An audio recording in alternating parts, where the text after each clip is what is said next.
지금의 어떤 이런 단기 반등으로 인해서 또 이대로 대세 상승 가는 거 아니냐. 절대로 이런 오파는 좀 안 하셨으면 좋겠어요.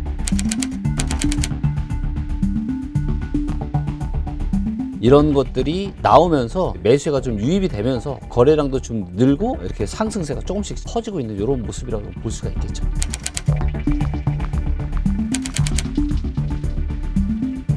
아무도 지금 아파트를 안 사고 있다는 거죠. 시장에 매물이나 공급들은 계속 늘고 있는데 살려고 하는 수요자가 없고 우리들의 어떤 소득이나 이런 거 대비해서는 아파트 가격이 여전히 너무 비싸다는 거죠. 큰 대세 하락장 중에 잠깐의 단기 반등 이런 장세라고 좀 보시면 될 것 같습니다. 자, 지난 주말 통계부터 좀 보고 가겠습니다. 한국부동산원 통계인데요. 서울 아파트값이 상승 전환했다. 마포, 송파 등 12개 구가 상승했다는 내용입니다. 자, 대표님, 이 통계 어떻게 보셨습니까? 네. 정확한 통계라고 보여지고 있고요. 지금은 이제 매매 시장 분위기도 조금씩 좋아지고 있고 이제 무엇보다 거래량이 또 다시 증가를 좀 하고 있습니다. 그래서 23년에 이제 초반에 이제 반등이 이렇게 나왔던 것처럼 지금 24년에 지금 4월 이 시점에도 현재 반등이 나오고 있는 이런 모습이라고 할 수가 있겠습니다.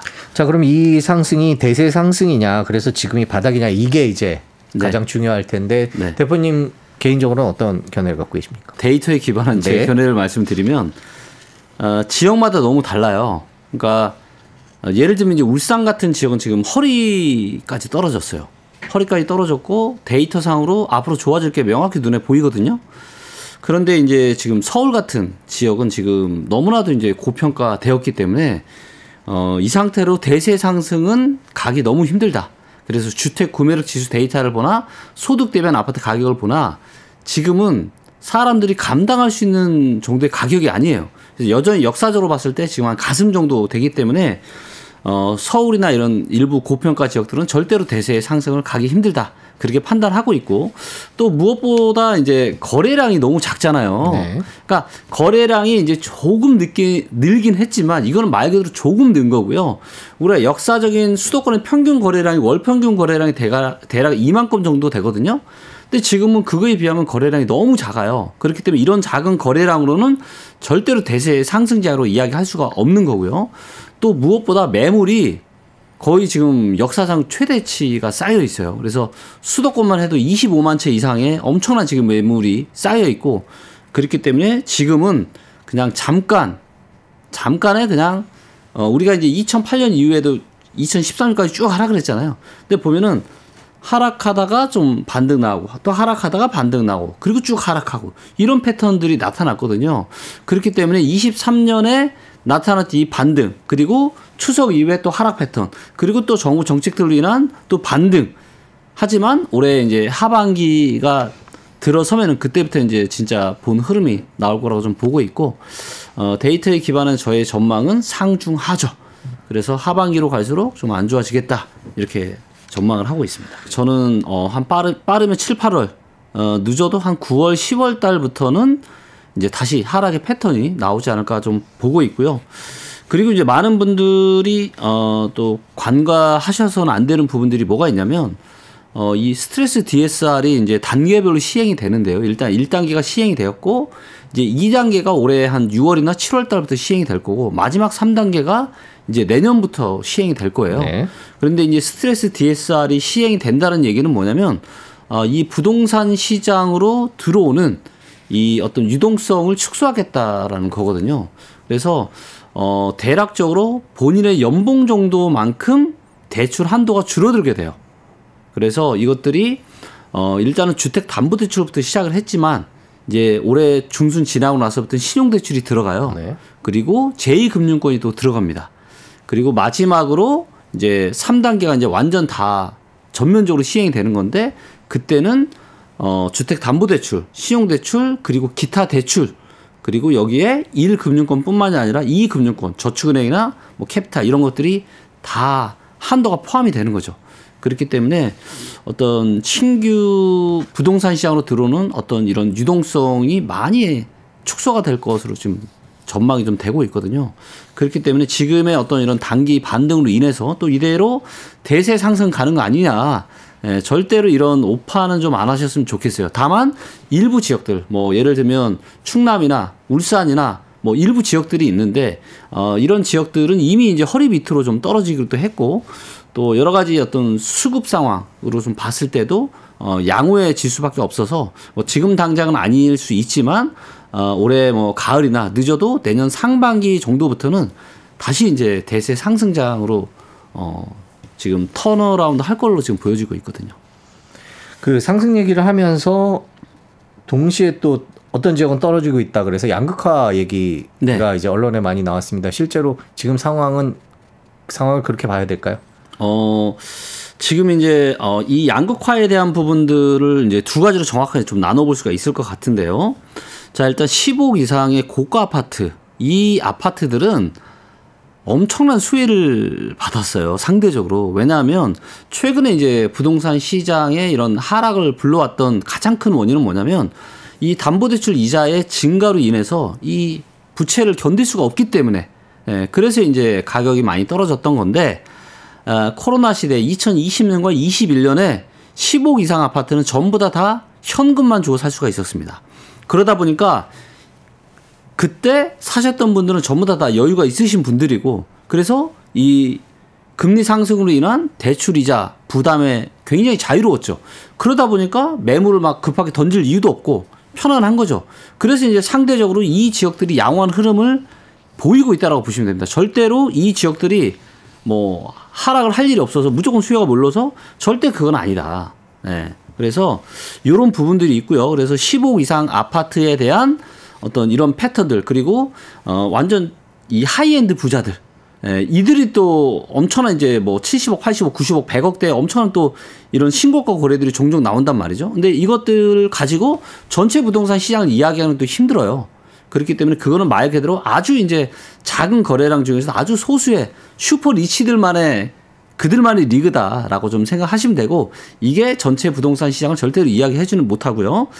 자, 요게 이제 첫 번째 양극화로 좀 보고요. 두 번째 양극화는 뭐냐면 원래 지역별로 상승과 하락의 패턴이 달랐어요. 그러니까 올라가는 지역도 있고 또 같은 시기에 떨어지는 지역도 있고 근데 이게 패턴이 다 달랐거든요. 지역별로. 그런데 코로나 시기에 이 엄청난 초저금리와 그다음에 어떤 유동성으로 인한 자산시장의 열풍으로 인해서 모두가 다 미쳐가지고 다 같이 폭등했다가 다 같이 폭락을 한번 했었던 거죠. 자, 그런데 이제 저는 어떤 전망을 하느냐. 빠르면 올해 하반기, 24년 하반기부터는 또다시 과거처럼 상승을 하는 지역 따로 하락을 하는 지역이 따로따로 분리가 될 거라고 보고 저는 일단 지금 막 지방이 안 좋다고 하고 수도권 좋다고 하는데 그렇기 때문에 오히려 반대로 보면은 지방은 지금 많이 저평가되었고 그래서 일부 지방부터 빠르면 올해 24년 하반기부터 엄청난 대세 상승을 시작을 할 거고 늦어도 25년부터는 대세 상승으로 들어설 지역들이 상당히 많이 보이고 있거든요. 하지만 상대적으로 수도권 특히 서울은 거품이 여전히 너무 많기 때문에 이 지역들은 거품이 빠지지 않는 이상은 대세 상승을 하기는 쉽지 않아 보입니다. 그래서 앞으로 지역 간 양극화 흐름이 나타나게 될 겁니다. 지방은 인구가 줄어든다 이렇게만 생각을 하시는데 실제 데이터를 보면 그렇지가 않아요. 인구수 데이터를 이제 최근 3년 정도로 보면요. 이제 세종, 인천, 경기, 충남 이렇게 지금 인구가 증가하고 있고요. 네. 그 다음에 이제 나머지 지역들은 전부 다 인구가 이렇게 감소를 하고 있는 이런 모습이거든요. 네. 자, 그런데 요거는 이제 최근 또 1년으로 최근만 놓고 보면은 세종, 인천과 세종이 가장 많고 그 다음에 대구, 충남, 경기예요. 그리고 이런 지역들도 인구가 조금씩 감소는 하고는 있지만 중요한 거는 전체가 아니라 이 지방에서도 핵심 지역들, 이 지역들은 인구가 그렇게 감소하고 있지가 않거든요. 인구가 오히려 늘고 일자리가 느는 지역들도 상당히 많이 있습니다. 그렇기 때문에 뭐 지방은 뭐 계속 안 좋고 수도권만 계속 좋을 거다. 이거는 데이터적으로 봤을 때는 이거는 말도 안 되는 얘기죠. 네. 자, 그러면 실제로 집값이 어떻게 움직였는지 한번 살펴보도록 하겠습니다. 먼저 강남부터 한번 살펴볼까요? 리치고 자료를 보겠습니다. 강남구 아파트로 들어가도록 하겠고요. 네. 자, 이제 보시는 것처럼 이제 최근 1개월 매매 증감률 이제 트리맵 차트고요. 네. 보시는 바처럼 이제 신현대 아파트만 지금 나홀로 지금 빨간색이죠. 네. 그리고 이제 파란색 아파트들은 도곡렉슬이나 음마 아파트까지는 오히려 지금 하락을 하는 이런 모습이고요. 그다음에 가장 이제 신축이라고 할 수 있는 DH 퍼스트 아이파크도 이제 아주 약간의 지금 하락세를 좀 보이고 있는 모습입니다. 그래서 상승하는 단지도 있지만 하락을 하는 이런 단지도 분명히 있다. 그렇기 때문에 지금의 이 상승세는 좀 이렇게 좀 미약한 상승세고 전반적으로는 상승이지만 모든 아파트 단지가 지금 상승하는 이런 패턴은 아니다라는 걸 꼭 좀 명심하시면 좀 좋을 것 같아요. 서초구 같은 경우는 요거 최근 1개월이고요. 이제 보시는 것처럼 이제 반포자이 아파트가 이제 시가총액이 가장 크고 그다음에 신반포 2차, 그다음 방배 그랑자이, 뭐 삼풍 아파트 요런 순인데요. 이제 보시는 것처럼 반포자이가 지금 전혀 이제 변동이 없죠. 그래서 그리고 이제 신반포 2차 같은 경우는 약간의 이제 좀 상승세가 좀 있고요. 서초 힐스 같은 경우도 좀 상승을 좀 하고 있는 이런 모습입니다. 강남 서초가 뭐 올랐다고 기사가 나오긴 했는데 전반적으로는 거의 사실상 제자리에 가깝다 이렇게 봐도 되겠군요. 네, 맞습니다. 이 반포자이 아파트를 들어가서 이 아파트의 이제 호가 데이터나 이런 것들 한번 실거래가 한번 차트를 한번 보도록 하시죠. 자, 이제 보시는 것처럼 요 차트가 이제 반포 자이 아파트의 지금 매매가의 차트입니다. 이제 보시는 것처럼 거의 이제 가격 변화가 없어 보이죠? 그리고 매물의 흐름을 보면은 매물의 흐름도 지금 최저 호가가 지금 31억인데 거의 지금 한 작년 12월 18일에도 최저 호가가 31억이었는데 지금도 여전히 31억 정도예요. 네. 그러니까 사실 가격 변화가 전혀 없고 지금 상승이 안 되고 있다는 얘기죠. 네. 그렇기 때문에 일부 상승 이야기가 나오지만 이게 반드시 이제 전체 아파트가 다 그런 건 좀 아니다라는 꼭 좀 명심하시면 좋을 것 같아요. 그러니까 아파트별로 좀 차이가 있는 거네요. 뭐 재개발이나 신축이나 이런 차이들도 그렇죠. 좀 있고요. 맞습니다. 자, 그럼 또 기사가 나왔던 게 반면에 이제 노도광 지역은 또 반대 분위기다 이런 얘기가 나왔는데 역시 자료를 좀 보도록 하겠습니다. 네. 자, 노원구 같은 경우도 이제 미륙, 미성, 3호, 3차 같은 경우 가격 변동이 없고요. 중개그린 아파트는 이제 마이너스 4% 하락을 했고 이제 보람 아파트 같은 경우는 이제 한 5% 정도 이렇게. 그래서 가격 변동이 없는 아파트도 있고 하락한 아파트도 있고 상승한 아파트도 있고 이렇게 좀 보시면 될 것 같습니다. 네, 역시 이쪽도 마찬가지 분위기고요. 네. 그다음에 또 최근에 많이 나오는 게 GTX와 관련해서 이제 화성 동탄이죠. 동탄 네. 지역에 신고가 나왔다 이런 기사들이 나왔었습니다. 이 지역 가격은 어떤지. 자, 이제 보시는 것처럼 이제 동탄 인근에 이제 아파트가 아무래도 이제 시가총액 큰 아파트들이 많고요. 네. 최근 이제 이슈가 된 22억 신고가를 찍어서 이슈가 된 아파트가 어디냐면 바로 이제 요 동탄역 롯데캐슬 아파트입니다. 예, 이 아파트 같은 경우는 이제 보시는 것처럼 요게 이제 34평짜리가 있고 신고가 친 평형대가 뭐냐면 41평짜리입니다. 네. 그래서 이제 보시면 요때 이제 최고가를 22억 찍었죠. 그래서 24년 2월 달에 신고가 22억을 찍어서 굉장히 이제 좀 화제가 된 이런 아파트 단지라고 좀 보시면 되고 이제 매물의 흐름을 보면은 요게 이제 얼마 전까지 이제 한 21억대까지 매물이 있었는데 최근에는 지금 20억대 매물까지 현재 있는 상황이에요. 그래서 2월 달에 신고가를 친 거는 맞지만 22억에 신고가를 친 건 맞지만 지금 매물을 보면은 지금 20억에도 이 아파트 단지는 현재 나와 있다. 이렇게 좀 보시면 될 것 같아요. 지금 장기 평균에서 이제 한참 모자란 지금 그런 거래량 상황이라고 좀 볼 수가 있고요. 거래량 데이터를 이제 차트를 통해서 정확하게 장기 시계열 차트를 한번 보도록 하겠습니다. 보시면 요 막대 그래프 차트가 이제 바로 수도권의 아파트 매매 거래량 차트입니다. 네. 자, 이제 보시면 평균이 이제 19,991건이에요. 그러니까 월 평균 거의 2만 건 가까이가 거래가 된 거죠. 근데 거래량이 1월, 2월에 좀 늘긴 했지만 그래 봐야 지금 한 12,000건, 13,000건 정도 되는 거거든요. 그러니까 거래량이 여전히 역사적으로 봤을 때는 굉장히 낮은 수준이에요. 그래서 정부에서 이런 뭐 신생아 특례나 이런 정책들을 통해서 부양을 하고 있음에도 불구하고 거래량이 이제 아주 작다라는 거죠. 그렇기 때문에 거래량, 우리가 이제 대세 상승장, 이제 그때가 이제 14, 15년에 대세 상승장이 시작이 됐는데 보시는 것처럼 거래가 2만 5천 건, 3만 건 이상을 넘잖아요. 근데 지금은 거래가 15,000건도 안 돼요. 그렇기 때문에 제가 다시 한번 말씀드릴게요. 자, 수도권이 대세 상승이 오는 신호를 알려면 거래량을 통해서도 저희가 알 수 있는데 최소한 2만 5천 건, 3만 건 이상을 돌파하는 거래량이 나오잖아요. 그러면 대세 상승이 시작될 가능성이 아주 높습니다. 하지만 지금은 거래량이 여전히 너무 작아요. 즉 아무도 지금 아파트를 안 사고 있다는 거죠. 자, 그런데 문제는 뭐냐? 바로 매물에 있습니다. 자, 이제 보시면 요 파란색 선이 이제 서울의 아파트를 팔려고 내놓은 매물의 차트입니다. 그리고 보라색 막대 그래프가 이제 거래량이고요. 근데 보시는 것처럼 팔려고 하는 매물은 계속 늘어나 지금의 역사상 최대거든요. 그런데 거래량은 여전히 너무 없어요. 예, 그렇기 때문에 이거는 가격이 하락을 할 수밖에 없다. 그래서 지금은 서울만 해도 지금 매물이 8만 건 지금 쌓여 있고요. 그리고 경기도와 인천까지 합하면은 매물이 25만 채가 넘습니다. 25만 채. 근데 거래는 거의 지금 안 되고 있는 거죠. 거래는 지금 한 12,000, 13,000, 25만 채가 쌓여 있는데, 즉 지금 쌓여 있는 매물의 5%도 거래가 안 되는 거죠. 네, 그만큼 지금은 엄청난 지금은 거래 절벽 이런 시장 상황이라고 좀 보시면 되고, 그렇기 때문에 절대로 지금은 대세 상승을 할 수 없다. 이렇게 좀 결론을 내려볼 수 있겠습니다.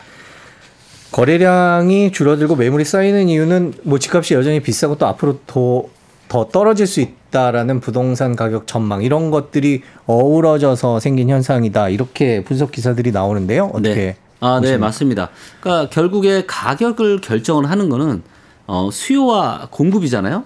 자, 그런데 이렇게 거래량이 없다는 얘기는 뭐냐면 수요가 거의 없다라는 거예요. 그리고 수요는 실수요와 투자 수요 두 개가 있는데 지금은 투자 수요가 아예 없는 상황이에요.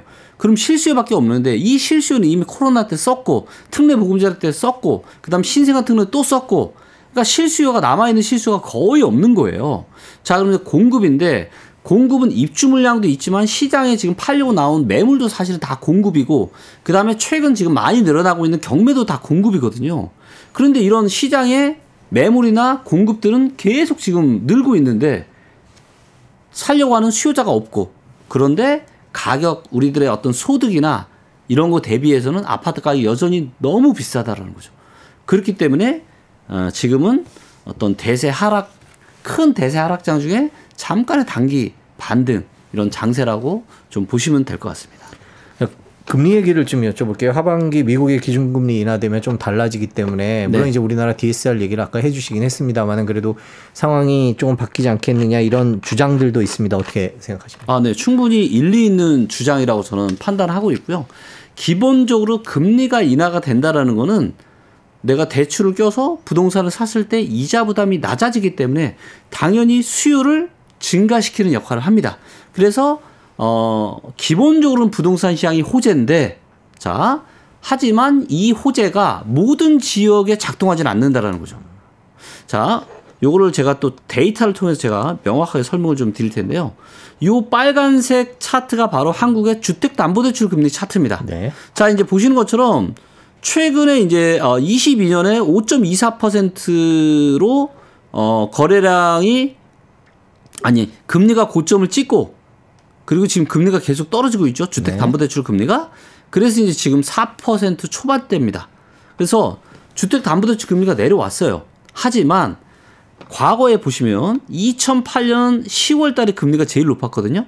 이때 주택담보대출 금리가 거의 8%였습니다. 그런데 이게 2013년까지 3.77%까지 떨어졌어요. 그러니까 주택담보대출 금리가 반토막 이상 지금 하락을 한 거죠. 자, 그러면 아파트 시장이 상당한 호재잖아요. 자, 그러면 올라가야 되는데 이때의 가격 차트를 볼게요. 2008년 10월 달부터 2013년 6월 달까지의 이 통계 가격 데이터를 좀 보도록 하겠습니다. 그러면 우리가 금리가 하락을 하던 시기에 당연히 모든 지역의 아파트 가격이 다 올라갔겠지라고 우리가 예상을 하지만 실제로 그런지는 우리가 데이터를 통해서 확인해 보자 이거죠. 자, 이제 보시는 것처럼 주택담보대출 금리가 8%에서 4% 미만으로 떨어졌던 이 기간 동안에 이 KB부동산 통계 기준으로 모든 지역별 아파트 매매가의 변동입니다. 자, 보시면 이제 파란색은 하락이고요. 빨간색이 상승인데 보시는 것처럼 대부분의 지역이 상승을 했어요. 금리가 떨어지니까. 하지만 일부 지역은 금리가 반토막이 났음에도 불구하고 하락을 했습니다. 근데 어디가 하락을 했냐? 예.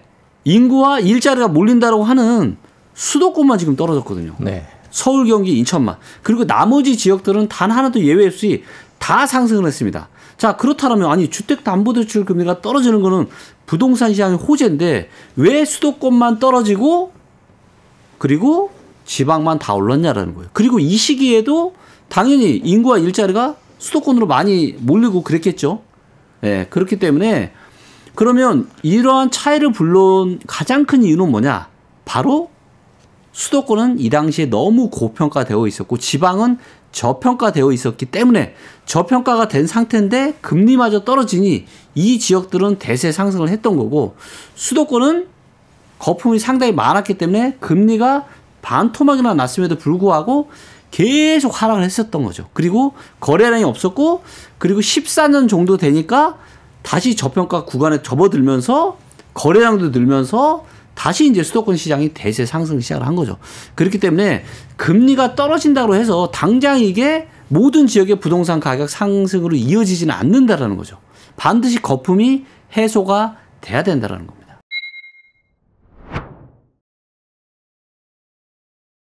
최근에 이제 청약 제도가 굉장히 개편이 많이 됐죠. 그래서 이제는 어떤 말이 나오냐면은 최고의 재테크는 결혼과 출산이다.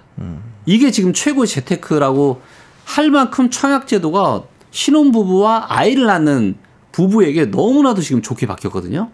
그렇기 때문에 청약에 관심을 두시는 건 너무 좋지만 중요한 거는 지금의 부동산 시장은 대세 하락장에 한 가운데 있기 때문에 여전히 그리고 저는 22년 하반기와 같은 그 엄청난 하락장 있잖아요. 이게 저는 여전히 남아있다. 한 번 더 남아있다라고 데이터에 근거해서 제가 판단을 했고요. 그렇기 때문에 이러한 어떤 정부에서 저출산이나 이런 인구 문제를 해소하기 위해서 어떤 이런 결혼과 출산에 대한 이런 엄청난 혜택을 주는 거는 저는 충분히 공감을 하고 이 제도를 잘 활용을 하셔야 되지만 그게 타이밍이 지금이냐는 솔직히 좀 퀘스천이에요. 그렇기 때문에 하지만 일부 지방들 뭐 예를 들면 울산이나 또 충남의 일부 지역들은 지금 허리 밑으로 떨어졌거든요. 이런 지역들은 또 분양을 받아도 저는 괜찮다라고 봐요. 신축에 대한 희소성과 분양 가격만 괜찮으면. 그렇기 때문에 이런 옥석 가리기만 잘 하신다라면은 지금 결혼을 하는 이런 신혼부부, 그 다음에 아이를 출산하는 이런 분들은 청약에 무조건 관심 가지셔야 됩니다. 왜냐하면 너무너무 좋게 바뀌었어요, 지금. 그렇기 때문에 진짜 최고의 재테크는 지금 결혼과 출산입니다. 꼭 명심하시고 이 바뀐 청약 제도에 대해서도 많은 관심 두시고 데이터 보면서 의사결정 하시면 좋을 것 같습니다. 네, 내 집 마련을 생각하시는 분들에 대한 조언까지 말씀해 주셨습니다. 자, 부동산 시장 상황 짚어봤습니다. 오늘 말씀 여기까지 듣겠습니다. 고맙습니다. 네, 감사합니다.